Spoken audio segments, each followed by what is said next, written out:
My family accused me of stealing from Grandpa. Then I played the footage from his 80th birthday. Can you imagine your own family, your own mother and sister, branding you a thief, a heartless manipulator, for an entire year? All because my dying grandfather left me his cabin. But they had no idea the truth he'd left behind. A letter revealing a betrayal so shocking, so gut-wrenching, it would shatter everything they thought they knew. Hi, I'm Faith, and I'm 34 years old. For 12 long, agonizing months, I drowned in voicemails, text messages, and family gatherings where people whispered behind my back. My sister, Brooke, led the charge, convinced I'd manipulated our elderly grandfather. My mother backed her up. Half my relatives believed them without question. All because Grandpa Walter, the only person who truly saw me, left me his cabin. But here's the thing. Grandpa didn't just leave me property. He left me a letter, written the very day he changed his will. And in that letter, he described exactly what he heard my sister say at his 80th birthday party. Words so cruel, so utterly devoid of humanity. They broke his heart. Let me take you back, 14 months ago. The night I got the phone call that changed everything. It was 3:47 a.m. I was in the middle of a brutal 12-hour night shift at St. Andrew's Hospital, barely conscious, checking vitals in room 412. My phone vibrated. Mom. My heart just dropped. My mother? Calling me at this hour? Never. She rarely called me at all. I stepped into the dim hallway, a cold dread already coiling in my gut. Faith. Her voice was flat. Empty. Clinical. Your grandfather passed an hour ago. Come home. And then click. The line went dead. Just like that. I stood there, phone pressed to my ear, listening to nothing but the hum of the fluorescent lights, the distant beeping of machines. My world tilted.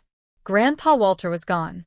He was the only person in my family who ever truly saw me. While my parents gushed over Brooke's marketing career and her designer lifestyle, Grandpa would sit with me on his cabin porch, just the two of us. He'd look me in the eye and say, "You're the one who shows up, Faith. That matters more than any job title." 3 weeks before he passed, I'd visited him. He'd held my hand with surprising strength. "You're the only one who sits with me," he'd whispered. Remember that? At the time, I didn't fully understand. Now I do. I requested emergency leave and drove 4 hours through the dark, the whole way feeling like I was in a fog. When I finally pulled into my mother's driveway at dawn, of course, Brooke's pristine white Lexus was already parked in the prime spot. Of course, my mother opened the door before I could even knock. She looked past me, not at me. "Took you long enough," she sniffed. "Brooke's been here since midnight." I swallowed the bitter retort burning in my throat and stepped inside. Brooke was already there, discussing arrangements with our mother as if Grandpa were a problem to be solved, not a person to be mourned. It felt wrong. All of it. The funeral was standing room only. Grandpa Walter had lived in that town for 63 years. He coached Little League, volunteered at the fire department, lent money to neighbors who never paid him back. Everyone loved him. Everyone, it seemed, except the people who should have loved him most. I stood in the back corner of the reception hall, watching my sister work the room. Brooke wore a sleek black designer dress, probably worth more than my monthly rent. She dabbed at her eyes with a silk handkerchief, accepting hugs and murmured condolences like a grieving princess. She must be devastated. I overheard my cousin Linda whisper to Uncle Robert. She was always so close to Walter. Close? Brooke visited Grandpa twice in 5 years. I drove out to his cabin every single week. But I didn't correct them. What was the point? Then, a warm hand touched my elbow. Aunt Margaret. My mother's younger sister. The only one who never picked sides. "I know," she said quietly, her gaze somewhere over my shoulder. "I know you were the one who actually took care of him, Faith." My throat tightened. I couldn't speak. "He knew, too," she added, then squeezed my arm and disappeared back into the crowd. Her words were a tiny spark in the crushing darkness. Later, my mother stood at the podium, delivering a speech about family and legacy. She spoke of how much Brooke adored her grandfather. She talked about Sunday dinners, holiday traditions. She never said my name. Not once. I sat in the back row, hands folded in my lap, and let the tears fall silently. Not because of the oversight. I was used to being invisible in this family. I cried because Grandpa was the only one who ever made me feel seen. And now he was gone. 1 week after the funeral, we gathered in Harold Brennan's law office. Harold had been Grandpa's attorney for 30 years, a silver-haired man with kind eyes and a voice like warm honey. He'd handled Grandpa's affairs since before I was born. The office was small, hushed. My mother sat in the center chair. Brooke flanked her right side, her manicured nails tapping impatiently against her designer purse. I took the seat furthest from them both. "Thank you all for coming," Harold began, adjusting his reading glasses. Walter was very specific about his wishes. He read through the standard items first. Grandpa's savings, approximately $42,000, would be split equally between his 2 granddaughters. Personal effects distributed according to a separate list. Then Harold paused. He looked up directly at me. And finally, regarding the cabin property on Miller Lake. Brooke leaned forward. My mother straightened in her chair, a flicker of anticipation in her eyes. Walter has bequeathed the cabin, the land, and all its contents solely and entirely to his granddaughter, Faith Sinclair. Silence. The air in the room just stopped. Then Brooke shot to her feet. "That's impossible." Her voice cracked, shrill. "There must be a mistake. Grandpa would never." "There is no mistake, Miss Sinclair." Harold's tone remained calm, firm. "This will was updated 11 months before Walter's passing. It is entirely legal and reflects his explicit wishes." My mother slowly turned to stare at me. Her eyes were ice. "Ice? You knew about this?" she accused, her voice tight with fury. "I didn't." My voice came out barely above a whisper. "I swear I had no idea." Brooke's face twisted into something ugly. "This is ridiculous. She must have. Miss Sinclair." Harold cut her off, his voice sharper this time. "Your grandfather was of sound mind. I witnessed the signing personally." The room felt like it was shrinking, closing in on me. I could barely breathe. Grandpa left me the cabin. Just me. But why? The moment we stepped outside the law office, my mother grabbed my arm. Her grip was iron. "We need to talk. Privately." She pulled me around the corner of the building, away from Harold's window. Brooke followed, her heels clicking against the pavement like a countdown. "You're going to share that cabin with your sister." Mom's voice left no room for discussion. "That's what family does." I tried to pull my arm free. She held tighter. "Mom." Grandpa made his decision. His decision was wrong. She finally released me, but her glare didn't soften. "He was old, confused. You spent all that time with him. God knows what you put in his head." The accusation hit like a physical slap. Then Brooke stepped forward, and her entire demeanor shifted. Gone was the outrage from Harold's office. Now she wore the mask of a wounded sister, her voice trembling with practiced vulnerability. "Faith, I don't want to fight." She reached for my hand. "I just want us to both have memories of Grandpa. The cabin was special to all of us." I hesitated. Maybe I was being unreasonable, maybe. "I'm not asking you to give it up entirely," Brooke continued, her tone honeyed, dripping with fake concern. "Just share. Put both our names on the deed." "That's fair, isn't it?" But something flickered in her eyes. Something cold. Calculating. "I'll let you visit anytime," I said carefully. "You can stay whenever you want, but I don't want to change the deed." Brooke's mask slipped for just a second. "Who said anything about selling?" Her voice sharpened, the honey gone. "I just want what's fair." And there it was. The word she'd been circling around. Selling. She didn't want memories. She didn't want Grandpa's legacy. She wanted the money. That night, I sat alone in my apartment, letting the memories wash over me. The cabin on Miller Lake wasn't just a building. It was 50 years of my family's history, pressed into weathered pine walls and creaking floorboards. I was 8 the first time Grandpa took me fishing off the dock. I remember the morning mist rising off the water, the way he patiently untangled my line when I cast it into the trees. "This lake taught your grandmother how to swim," he told me. "And right there on that porch is where I asked her to marry me." She said yes before I even finished the question. Grandma passed when I was 12. I barely remember her face now, but I remember the cabin. Her quilt still hung on the beds. Her recipe cards were still tucked in the kitchen drawer. And my dad. Dad died when I was 12, too. A car accident on a rainy night. He was only 39. But before that, some of my best memories with him happened at that cabin. He taught me to skip stones.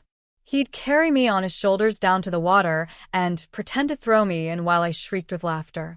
The cabin was where Dad learned to walk, where he spent every summer of his childhood. If Brooks sold it, all of that would vanish. Some developer would tear it down, build a vacation rental, and charge tourists $300 a night to sleep where my grandmother dreamed and my father took his first steps. I couldn't let that happen. Grandpa always said, "This cabin isn't about money, Faith. It's about remembering who we are." I whispered into the dark of my empty apartment. "I won't let them take it, Grandpa. I promise." I had no idea how hard that promise would be to keep. The campaign started 3 days later. At first, it was just my mother. A text every morning, a voicemail every night. "I didn't raise you to be selfish, Faith. Your grandfather would be ashamed of how you're acting. Call me back. We need to settle this like adults." Then Brooke joined in. Her messages were longer, more calculated. "I can't believe you're really going to let a cabin destroy this family. Is property really worth more than your own sister?" By the second week, the extended family had mobilized. Cousin Linda, Uncle Robert, Aunt Patricia from Ohio, whom I'd met exactly twice in my life. "Faith, honey, I heard about the cabin situation. You know, family is more important than real estate." 7 or 8 messages a day, sometimes more. I stopped counting after the first month. At work, I could barely focus. My supervisor pulled me aside after I nearly gave a patient the wrong medication. "Faith, is everything okay? You seem somewhere else lately." I wanted to tell her. I wanted to explain that my family was slowly dismantling my sanity, one text message at a time. But what could she do? "I'm fine," I lied. "Just tired." At night, I'd stare at my phone and watch the notifications pile up. Each one was a tiny knife. Asterisk Brooke. "Mom cried all night because of you. Happy now." Asterisk Mom. "Your grandmother would weep if she saw what you've become." Asterisk Cousin Linda. "I always thought you were the sweet one.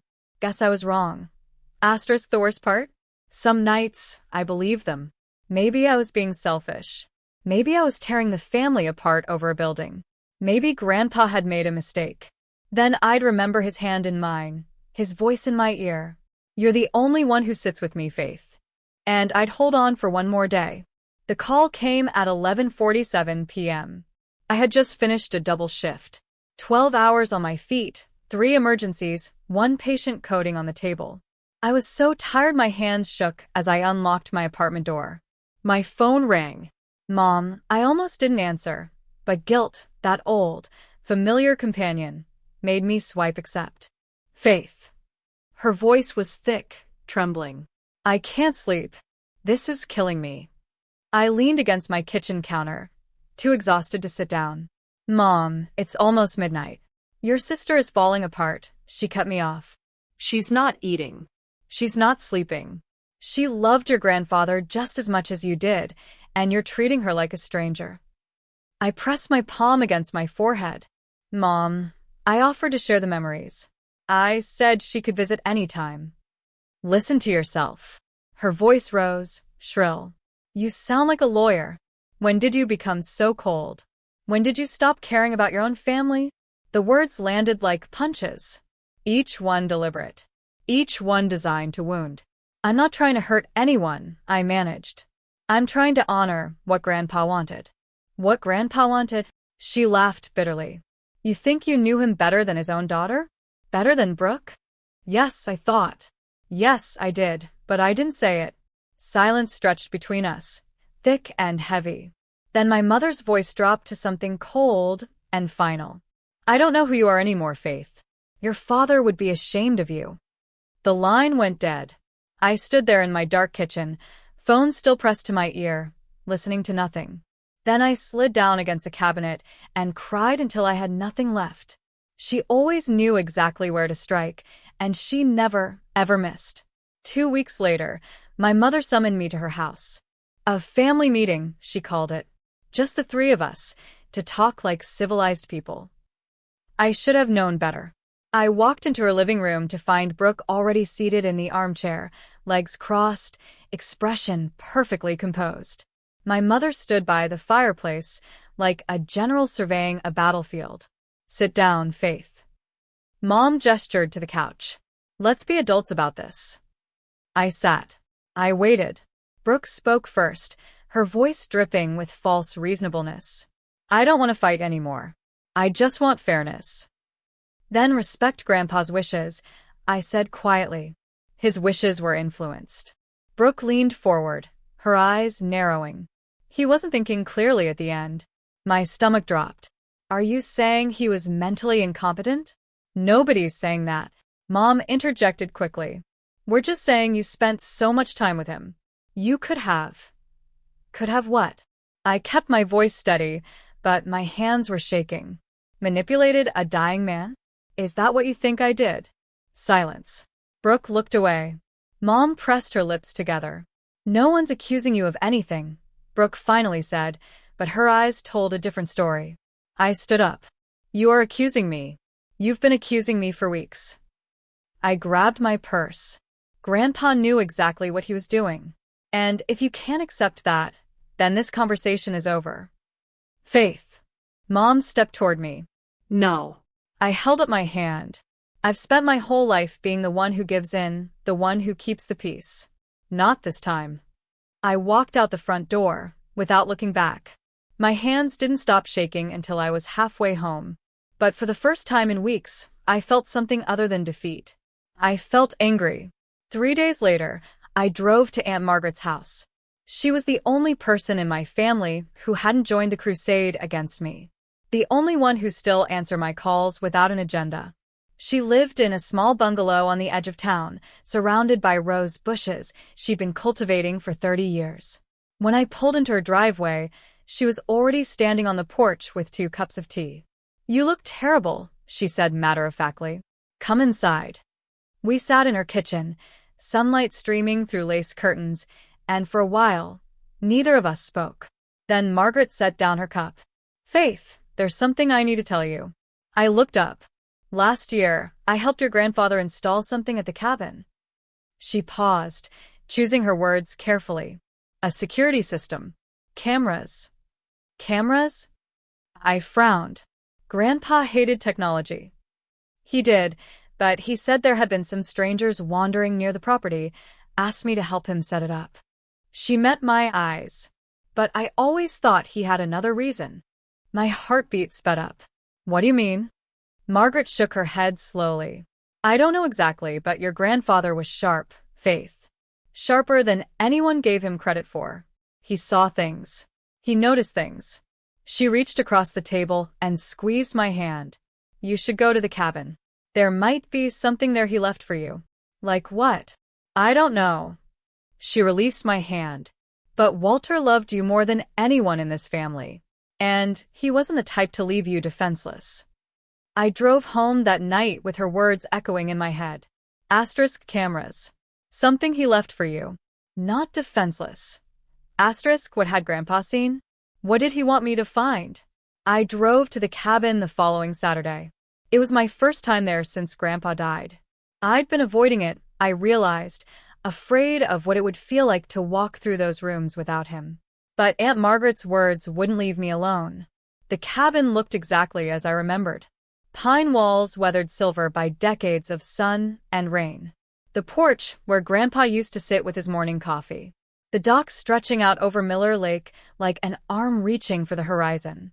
Inside, the air smelled like cedar and old books. Grandma's quilt still covered the beds. The kitchen still held her recipes in a tin box by the stove. I found myself drifting toward Grandpa's study, a small room at the back of the cabin where he'd spent hours reading, writing, thinking. His desk sat by the window, overlooking the lake. I lowered myself into his chair, running my fingers over the worn wood. Then I opened the top drawer. Papers, old receipts, a faded photograph of Grandma, and beneath it all, a white envelope with my name written in Grandpa's careful handwriting. For Faith, to be opened when you need strength. My hands trembled as I broke the seal. Inside was a letter, handwritten, dated 11 months before his death, the same date Harold mentioned when the will was changed. I began to read. My dear Faith, if you're reading this, it means I'm gone, and they're giving you a hard time about the cabin.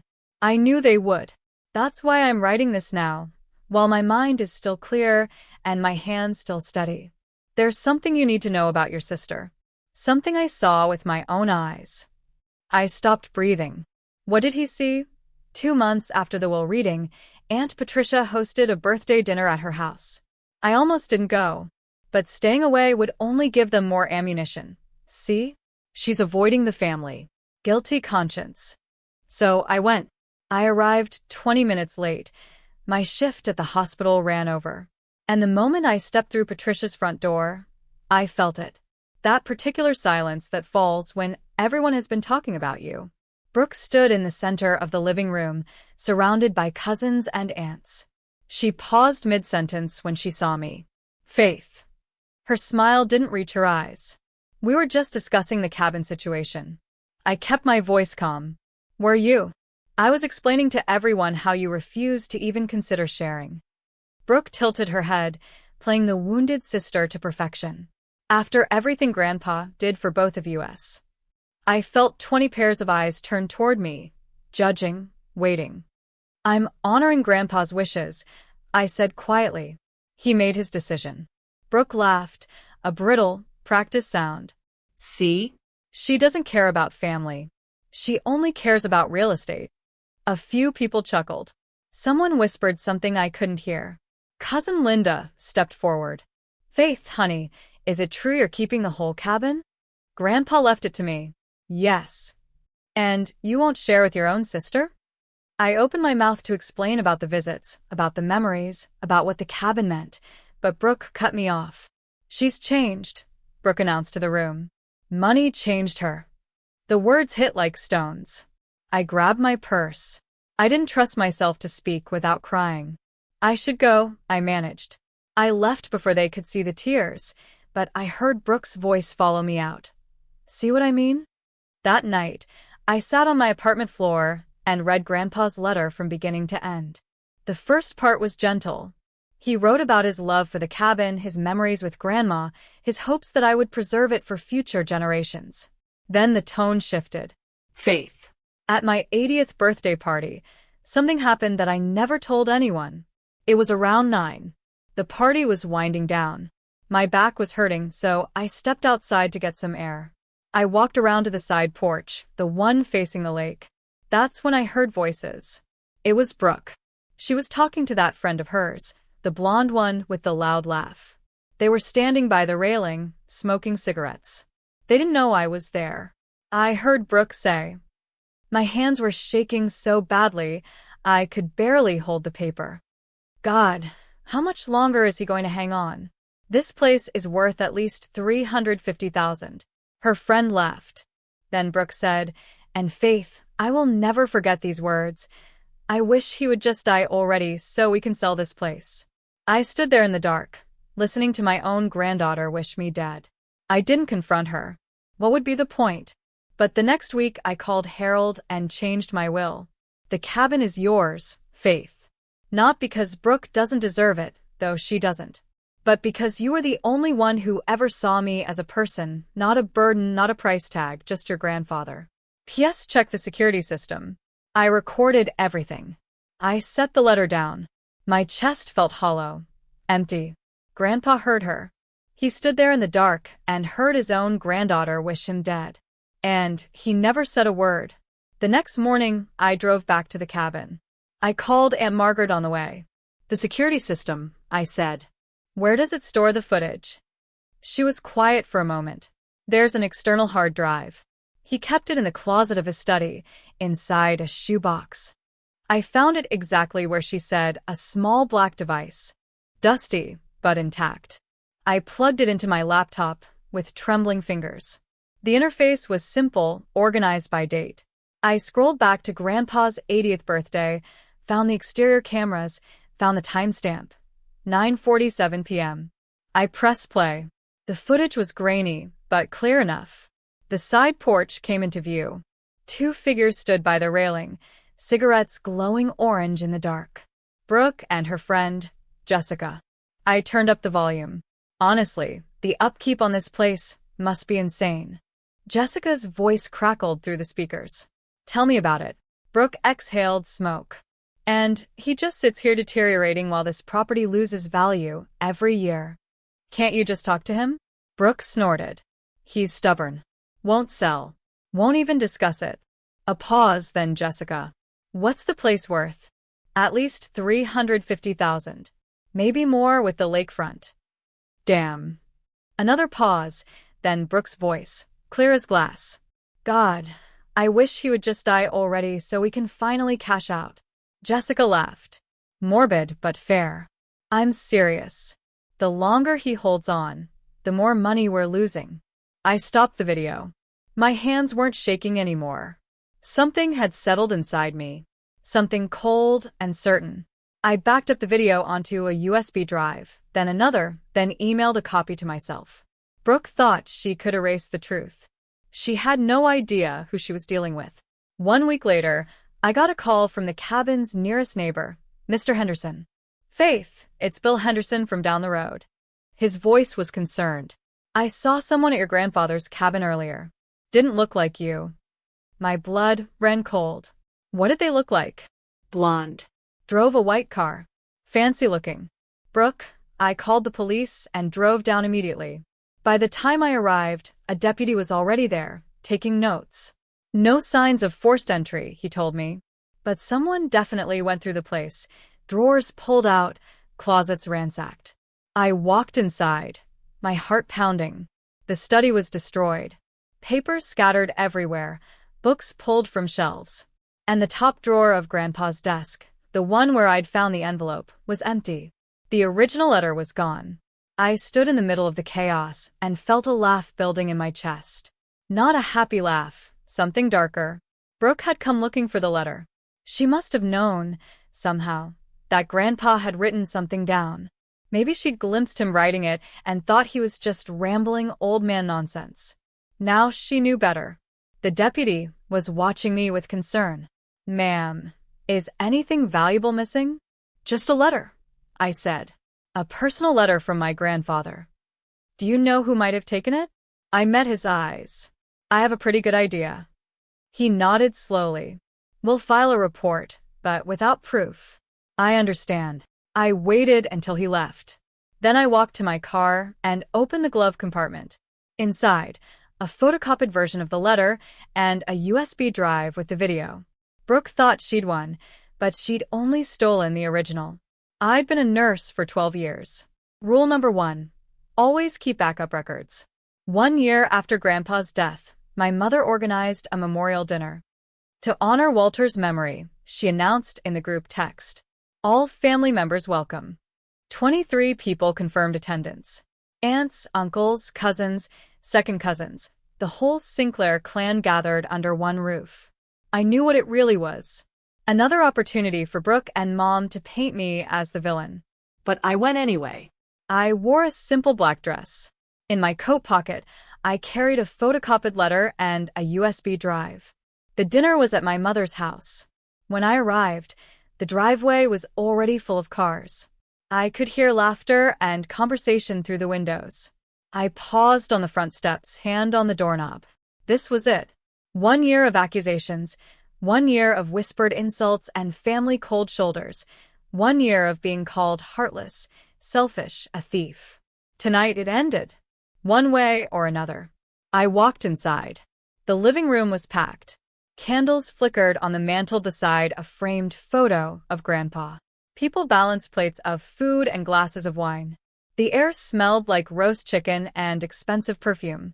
Brooke spotted me first. She stood near the fireplace, looking confident and relaxed. Why wouldn't she? She'd destroyed the letter. She thought she was safe. My mother approached me before I could take off my coat. Faith, Her voice carried across the room. Several conversations paused. After a whole year, have you finally reconsidered your position on the cabin? I met her eyes. Then I looked at Brooke, who was watching with barely concealed smugness. I've thought about it a lot, actually, I said calmly. In fact, there's something Grandpa wanted everyone to know. Brooke's smile flickered. Since we're all here together, I continued, I think now is the perfect time. Now, I want to pause here for a moment. If you've ever been in a situation like this where your own family turns against you, where you're holding a truth that could change everything, you know exactly what Faith is feeling right now. What would you do? Would you read the letter? Or would you walk away and try to keep the peace? Comment below. I want to hear your thoughts. And if you're enjoying this story so far, hit that like button. It really helps. Now, back to the memorial dinner. I reached into my coat pocket and withdrew the letter. The room went quiet. Grandpa left me a letter, I said, my voice steady. He wrote it the same day he changed his will. I found it at the cabin, in his desk drawer. Brooke's face drained of color. Where did you actually?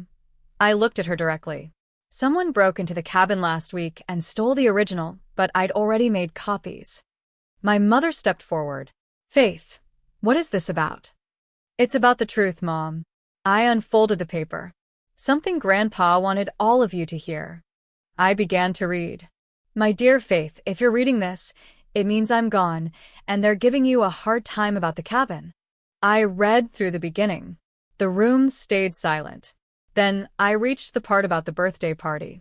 I heard Brooke say, God, how much longer is he going to hang on? This place is worth at least $350K. Gasps. Someone dropped a wine glass. It shattered against the floor, but no one moved to clean it up. Then Brooke said, and Faith, I will never forget these words. I wish he would just die already so we can sell this place. Brooke shot to her feet. That's a lie. Her voice cracked, raw with panic. She made it up. She forged that letter. I folded the paper calmly. I also have a video. Grandpa installed security cameras at the cabin last year. The conversation is recorded. Dead silence. My mother's face was gray. Aunt Margaret had her hand pressed over her mouth. Uncle Robert was staring at Brooke like he'd never seen her before. I didn't want to do this, I said quietly. But you left me no choice. Brooke was shaking, trembling. Mom, she whispered. Mom, tell them she's lying. But our mother said nothing at all. The silence lasted an eternity. Then my mother turned to face Brooke. Her expression was something I'd never seen before. Not anger exactly. Something worse. Devastation. Tell me she's lying. Mom's voice barely rose above a whisper. Look me in the eye and tell me you never said those words. Brooke's mouth opened. Closed. Opened again. I was stressed that night. Her voice trembled. I didn't mean it literally. I was just venting. Venting. Uncle Robert cut in, his face red with fury. You wished your own grandfather dead for money. How do you not mean that literally? It wasn't like that. Then what was it like, Brooke? Aunt Margaret stepped forward. Because Walter asked me to help install those cameras. He told me he'd seen something that broke his heart. I didn't understand then. I do now. Brooke looked around the room wildly, searching for an ally. Every face was stone. Her fiancé, Craig, stood near the back of the room. He'd been quiet throughout the evening, but now he set down his glass with a decisive click. I think I need some air, he said flatly. He walked out the front door, without looking at Brooke. Craig. She moved to follow him. Let him go, my mother said. Her voice had aged 20 years in 2 minutes. Let him go, Brooke. Then Mom turned to me. Her eyes were wet, glistening. I defended her for a year, she said quietly. A whole year. I called you names. I said terrible things. And this whole time... She couldn't finish. Brooke stood alone in the middle of the room, surrounded by family who now looked at her like a stranger. For the first time in my life, I watched my sister have no one on her side. I wish I could say it felt good. It didn't. I stood up slowly, gathering my coat. The room remained frozen. 22 pairs of eyes fixed on me, waiting to see what I would do next. I kept my voice low, calm, the same voice I used when delivering difficult news to patient families. I didn't come here to humiliate anyone. I looked around the room. I came here because for 12 months, I've been called a thief, a manipulator, and a heartless woman who took advantage of a dying man. No one spoke. Grandpa left me the cabin because he knew I would protect it, because I was the one who visited him every week, because I was the one who sat with him when he couldn't sleep. My voice caught slightly, and because he knew that some people only saw him as a price tag. I turned to Brooke. She looked smaller somehow, diminished. "You will always be my sister," I said quietly. "Nothing changes that. But you are not welcome at the cabin. Not anymore." Brooke's face crumpled. Then I looked at my mother.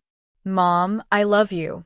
I've spent my whole life trying to earn your approval, trying to be good enough."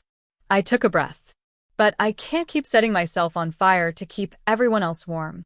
I need you to see me, really see me, not as the disappointing daughter. Not as Brooke's shadow. As Faith." My mother's lips trembled. She reached out a hand toward me, then dropped it. "I need time," I said. "We all do."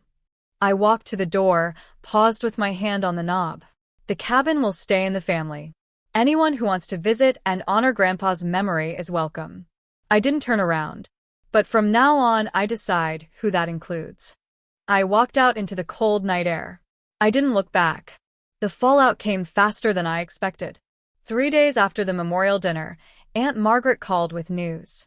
"Craig broke off the engagement," she told me. "Packed his things and left Brooke's apartment yesterday." I closed my eyes. "How is she?" "Devastated. Blaming everyone except herself." Margaret paused. "Faith, don't feel guilty. This isn't your fault." "I know, but knowing and feeling were different things." The family had fractured. Texts flew back and forth. Some people defending Brooke. She was just stressed. Others horrified by what she'd said. Who says that about their own grandfather? My mother hadn't spoken to anyone since the dinner. According to Margaret, she'd locked herself in her bedroom and refused phone calls. A week later, my phone buzzed with messages I never expected. * Cousin Linda. "Faith, I'm so sorry for how I treated you.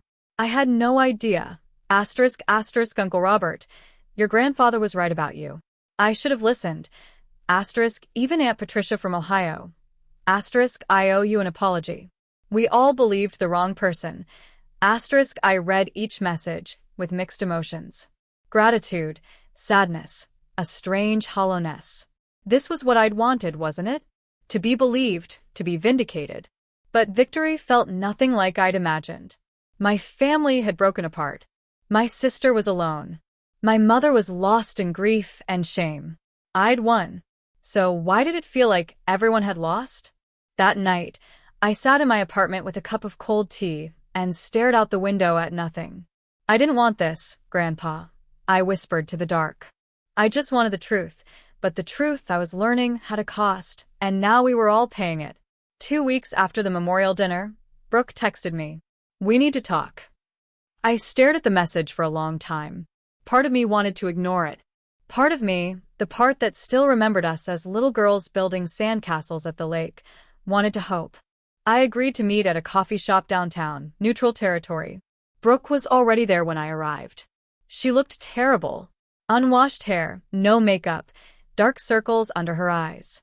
A stranger would never recognize the polished marketing executive from 3 months ago. I sat down across from her. Neither of us ordered anything. "Faith." Her voice was raspy. "Do you have any idea what you've done to me?" I blinked. "What I've done to you?" "Craig left me. The whole family thinks I'm a monster. Aunt Patricia uninvited me from Thanksgiving." Her eyes filled with tears. "My entire life is falling apart, and it's your fault." I let out a slow breath. "Brooke, I didn't make you say those words about Grandpa." I was venting. She slapped her palm on the table. "Everyone says things they don't mean. It was one comment at his birthday party." I kept my voice level. "You wished him dead while he was 50 feet away, and then you spent 11 months pretending nothing happened. I didn't know he heard. Does that make it better? Silence. Brooke's face crumpled. For a moment, I thought she might apologize, might show some genuine remorse. Instead, she whispered, "You ruined everything." I stood up, left enough cash on the table to cover a coffee I never ordered. When you're ready to take responsibility, not for the consequences, but for what you actually did, you know where to find me. I walked out without looking back. Some bridges can only be rebuilt by the person who burned them. If you've ever had to set boundaries with someone you love, family, friends, anyone who crossed a line they shouldn't have, then you know this isn't easy. It's not about winning. It's about protecting yourself while leaving the door open for real change. Comment boundaries below if you understand what Faith is going through. And if this story is hitting close to home, share it with someone who needs to hear it. Okay, let's see what happens next. 1 month later, my mother called. "I want to see you," she said. No preamble, no small talk. "Please come home." I drove to her house the next morning, the place where I'd grown up feeling invisible. The place I'd fled from a year ago, with tears streaming down my face. Mom was waiting in the kitchen, the same kitchen where she'd once baked birthday cakes and, years later, told me I was tearing the family apart. She looked older, smaller. The sharp edges, I remembered, had softened into something fragile. "Sit down," she said quietly. Please. I sat. For a long moment, neither of us spoke. The clock on the wall ticked. The refrigerator hummed. Then my mother said, "I was wrong." I looked up. "I was so wrong, Faith." Her voice cracked. I wanted to believe Brooke because admitting the truth was too painful. She was always the one I understood. The one who was like me. She pressed a hand to her mouth. "I didn't see you. I never really saw you. I didn't say anything. I couldn't. Your father loved that cabin," she continued, tears slipping down her cheeks. "He spent every summer there as a boy. When he died, I couldn't bear to visit anymore. It hurt too much." She looked at me. "But you went. Every week you went, and I resented you for it." "Mom, let me finish." She reached across the table and took my hand. "I'm sorry for all of it. For taking Brooke's side. For saying your father would be ashamed. For never telling you that I'm proud of who you are." I was crying now, too. "I need time," I managed. "But I want to try." "I want that too," she whispered. "More than anything." It wasn't forgiveness, not yet, but it was a beginning. 2 months after the memorial dinner, I drove to the cabin alone. It was a Saturday in early October. The leaves had turned gold and crimson, carpeting the ground in color. The lake was glass still, reflecting the sky like a mirror. I parked in the gravel driveway and sat there for a while, just looking. This was mine now. Not because I'd taken it from anyone, but because Grandpa had chosen to give it to me. I walked up the porch steps, unlocked the door, and stepped inside. The cabin embraced me with familiar smells, cedar, old books, the faint trace of Grandma's lavender sachets. Dust motes floated in the afternoon light. I moved through the rooms, slowly. The kitchen where Grandpa made pancakes on Sunday mornings. The living room where he taught me to play chess. The porch where he'd sit for hours watching the lake. Finally, I went to his study. I sat down in his chair, opened the drawer where I'd first found the letter. Empty now, but not really. I pulled out my copy of the letter and read the last paragraph one more time. "The cabin is yours, Faith. Not because Brooke doesn't deserve it, though she doesn't, but because you are the only one who ever saw me as a person. Not a burden, not a price tag, just your grandfather." I pressed the paper to my chest. "I kept my promise," I whispered to the empty room. "I saved it for you, for Dad, for Grandma." Outside, the wind rustled through the trees. The lake lapped gently against the dock, and somewhere, I like to think, Grandpa was smiling. I stayed at the cabin until the stars came out. For the first time in over a year, I felt at peace. The following weekend, Aunt Margaret came to visit. We sat on the porch in Grandpa's old rocking chairs, wrapped in blankets against the autumn chill. Steam rose from our cups of tea. The lake stretched out before us, painted orange and pink by the setting sun. "He would be so proud of you," Margaret said softly. I shook my head. I don't know. I tore the family apart. No, Faith. She turned to look at me. The truth did that. And the truth needed to come out. We rocked in silence for a while. A loon called somewhere across the water. What are your plans for this place? Margaret asked. I'd been thinking about that a lot. I want to keep it exactly as it is, I said. Open for family, for anyone who wants to come and remember Grandpa the way he deserved to be remembered. Even Diane? Especially Mom? I took a sip of tea. We're working on things. It's slow, but she came here last week. First time since Dad died. Margaret smiled. That's something. She cried for 2 hours, but she said it felt like finally being able to breathe again. We watched the sun sink below the treeline. You know, Margaret said, your grandfather set boundaries too. Did you know that? I looked at her. 1987, his brother asked him for money to cover gambling debts. Walter said, no, they didn't speak for 10 years. She met my eyes. But Walter never regretted it. He said, some things are worth protecting, even if it costs you. I smiled slightly. Sounds like boundaries run in the family. The best things do. We stayed on that porch until the stars came out, just like Grandpa used to. Some legacies aren't about property at all. 6 months after the memorial dinner, my life looked completely different. I still worked at St. Andrews, still pulled 12-hour shifts, and held patients' hands when they were scared. But now, every weekend, I drove to the cabin. Sometimes, I went alone. I'd read on the porch, fish off the dock, fall asleep to the sound of wind in the pines. Sometimes Mom came with me. Our conversations were still careful, still healing. But she laughed now. She talked about Dad without crying. She even brought some of his old fishing gear out of storage. He would have wanted it here, she said, where it belongs. Other family members started visiting, too. Uncle Robert brought his grandkids to swim in the lake. Cousin Linda helped me repair the dock. Even Aunt Patricia made the trip from Ohio. I judged you unfairly, she told me. I hope you can forgive me someday. I already have, I said. And I meant it. Brooke never reached out again. According to Margaret, she moved to another city, started over somewhere no one knew her name. I hoped she found peace. Genuinely hoped it. But I'd stopped waiting by the phone.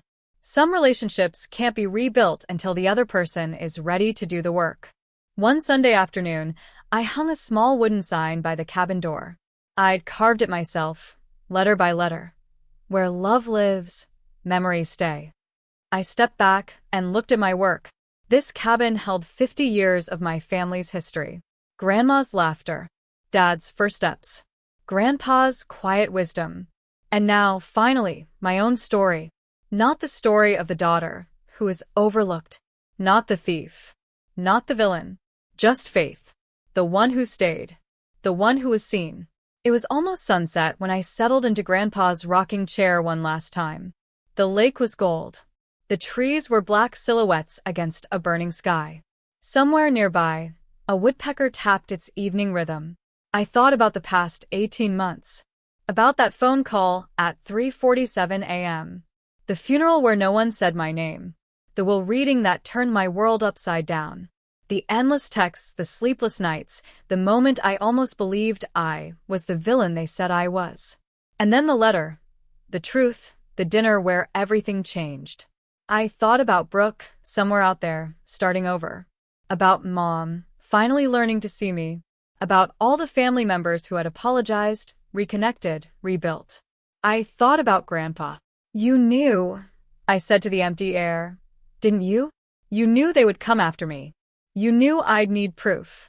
The wind picked up slightly, rustling through the leaves like a whisper. You didn't just leave me a cabin, Grandpa. You left me permission. Permission to stop shrinking myself for people who would never appreciate it. Permission to protect what matters. Permission to be seen, finally, as who I really am. I closed my eyes and let the evening wash over me. A year ago, I would have given anything to go back in time, to avoid the pain, the accusations, the family fractures. Now, I wouldn't change a thing. Not because it was easy, but because on the other side of all that pain, I found something I'd been searching for my whole life. Myself. The woman who stands up. The woman who tells the truth. The woman who sets boundaries. Not out of anger, but out of love. Grandpa saw her before I did. But now, finally, I see her, too. If you're still here, still listening to my story, I want to tell you something. Maybe you're going through something similar right now. Maybe your family has turned against you for standing your ground. Maybe you've been called selfish for setting a boundary. Maybe you're lying awake at night wondering if you're the bad guy. You're not alone. I spent 34 years being the good daughter, the quiet one, the one who never made waves. And you know what it got me? Overlooked, dismissed, blamed for things I didn't do. It took losing my grandfather to find my voice. Here's what I learned. 1. Silent kindness is eventually seen. Not always by the people you want to notice, but the right people, the ones who matter, they see it. They remember. 2. Setting boundaries isn't selfish. It's self-respect. And it's not just for you. It's for the relationship, too. A relationship without boundaries isn't love. It's exploitation. 3. The truth can hurt, but living in lies hurts more. Sometimes you have to burn things down before you can rebuild them stronger. Grandpa didn't just leave me a cabin. He left me a lesson. Don't let anyone take that from you. He wasn't talking about property. He was talking about my sense of self, my worth, my right to be seen. Don't let anyone take that from you either. Thank you for staying until the end. If this story resonated with you, please hit that like button and subscribe. It helps more than you know. And if you have a story of your own about family, about boundaries, about standing up for yourself when no one else would, share it in the comments. I read every single one. You deserve to be seen. Until next time.